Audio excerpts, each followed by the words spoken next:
Hai semuanya, dalam video ini kita akan membahas tentang resiko dan bahaya mungkin muncul dalam proses keperawatan, mulai dari pengkajian, perencanaan, implementasi, hingga evaluasi. Ingatlah bahwa keperawatan adalah pekerjaan yang kompleks, dan kita harus selalu siap menghadapi tantangan yang mungkin timbul. Pertama-tama, mari kita bicarakan tentang pengkajian. Pengkajian adalah tahap awal dalam proses keperawatan di mana perawat mengumpulkan informasi tentang kondisi pasien. Namun, ada beberapa risiko dan bahaya yang perlu diwaspadai. Misalnya, terjadi kesalahan dalam mengumpulkan data yang akurat, kurangnya komunikasi yang baik antara perawat dan pasien, atau kurangnya pemahaman tentang kebutuhan pasien. Hal-hal ini dapat mengakibatkan kesalahan diagnosis, rencana perawatan tidak sesuai, atau bahkan risiko keamanan pasien yang lebih besar. Setelah pengkajian, langkah berikutnya adalah perencanaan perawatan. Disinilah perawat merencanakan tindakan yang tepat untuk memenuhi kebutuhan pasien.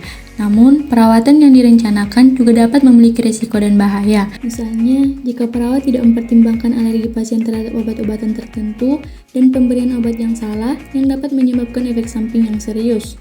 Selain itu, jika perawat tidak memperhatikan aspek keamanan yang tepat, seperti menghindari jatuh atau menghindari infeksi nosokomial, pasien dapat mengalami cedera atau infeksi yang tidak diinginkan. Selanjutnya, kita masuk ke tahap implementasi, di mana kita melaksanakan rencana perawatan yang telah dirancang. Tetapi, jangan lupa bahwa bahaya dan risiko juga ada di sini. Misalnya, kesalahan dalam pemberian obat, prosedur yang tidak steril, atau kurangnya pemantauan terhadap pasien yang rentan. Oleh karena itu, kita perlu selalu waspada dan memastikan kita mengikuti prosedur yang benar untuk menghindari kesalahan yang tidak diinginkan. Evaluasi adalah langkah akhir dalam proses keperawatan di mana perawat menilai hasil dari perawatan yang telah diberikan. Namun, ada beberapa risiko dan bahaya yang perlu diperhatikan dalam evaluasi. Yang pertama, evaluasi yang tidak akurat. Jika evaluasi tidak dilakukan secara cermat atau objektif, hasil yang tidak tepat dapat mengarah pada kesalahan dalam diagnosis atau tindakan lanjutan.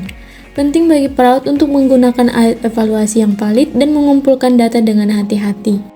Jika hasil evaluasi menunjukkan masalah atau perubahan yang perlu ditindaklanjuti, tetapi tidak ada tindakan yang diambil, risiko kesehatan pasien dapat meningkat. Perawat harus memastikan bahwa rencana perawatan diperbarui dan tindakan yang diperlukan dilakukan. Dalam proses keperawatan, kita harus menyadari adanya bahaya dan risiko di setiap tahap, mulai dari pengkajian sampai dengan evaluasi. Penting bagi kita untuk berkomunikasi dengan baik, memiliki pemahaman yang mendalam tentang prosedur perawatan yang benar, dan mematuhi pedoman yang ada. Dengan menghadapi tantangan ini, kita dapat memberikan perawatan yang lebih aman dan efektif bagi pasien.